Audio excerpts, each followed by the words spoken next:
Hi and welcome to another gaming video, and in today's video I want to talk about game add-ons, in-game purchases, all them sort of things. So I took my son for a walk and we were out just walking by our river and got into a conversation about game add-ons, and it's not something that I've ever really gotten into because, well, first of all, I'm a bit tight, so I don't really like to buy extras for games, and I don't do a lot of modern gaming, so most of the games I've bought don't have any add-ons, and it's just not something that I've gotten into. But it does seem to be something that this younger generation seem as the norm. So you can get games that are free or free to play, as they say, but then they entice you to buy extras in the game, and it can run into a lot of money. So I've got a younger son, and a lot of them do like to buy in-game purchases for things, and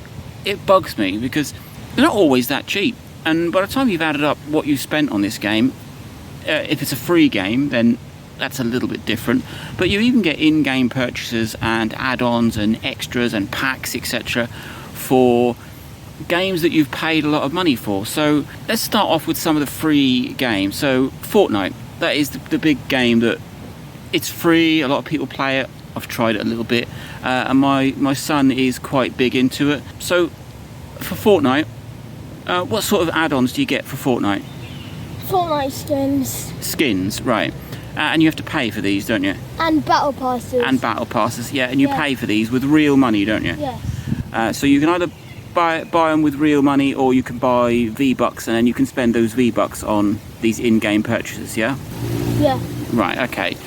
And Fortnite is probably the biggest game that I've had to give money to my son so he can buy these extra bits for. And they're not cheap sometimes. A vBucks pass is, what, for 1,000 vBucks? How much is that? About $6.49? Yeah. Yeah. And it soon mounts up. There are some other games. Name some games that are free that you don't have to pay for, but you do buy in-game purchases for. Roblox.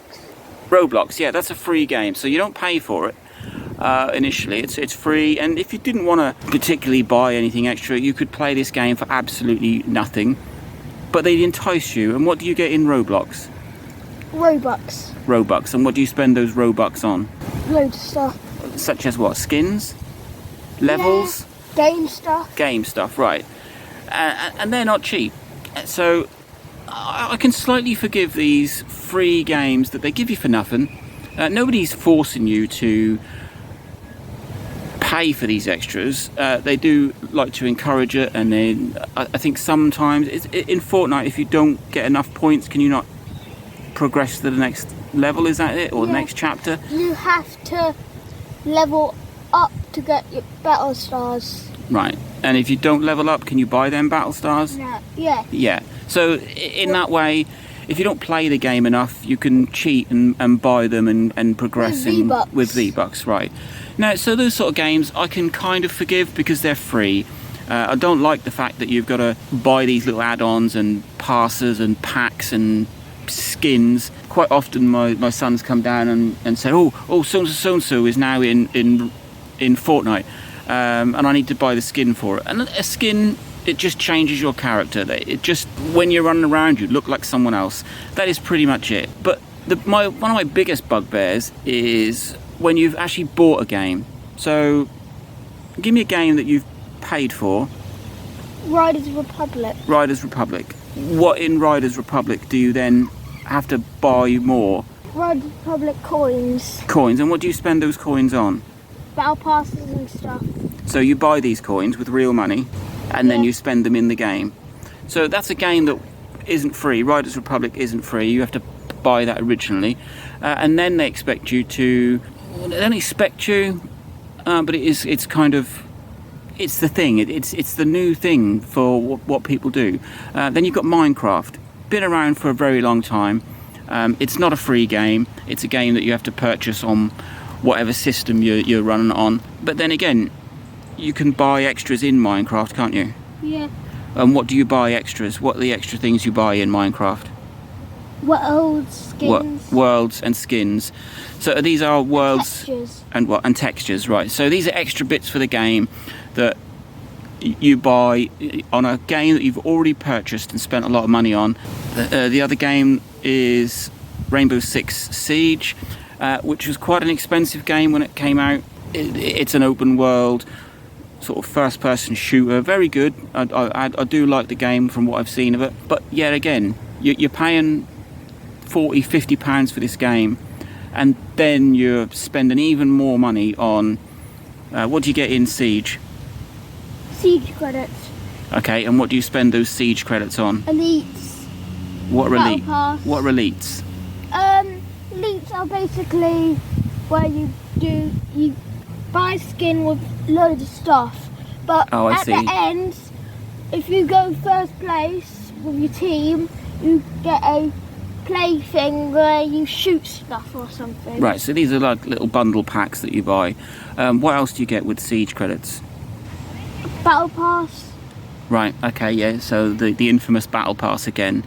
And maybe I'm a little bit old school. I mean, I don't like things like game updates. I think you should just buy a game, put it in your system, and if you're using something like a cartridge game, it doesn't even have to be installed, and that's it. You purchase it, and it's yours.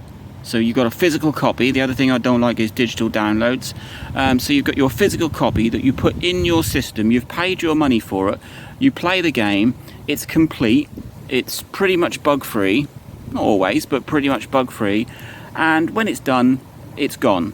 That's it. You've not spent any extra money on this game, and your purchase price is your purchase price. Like I said, I kind of get why they offer these extra add-ons for free-to-play games, because they've got to make their money somewhere. Something like Fortnite, it is a big game. It's not really my cup of tea, but it is a big game, and there's a lot gone into it, and they've got to make their money back somewhere. So getting people to purchase little add-ons and fancy things that just enhance the game, although a skin is just a skin, it's just some new model for you to run around as, I can kind of let that go a little bit.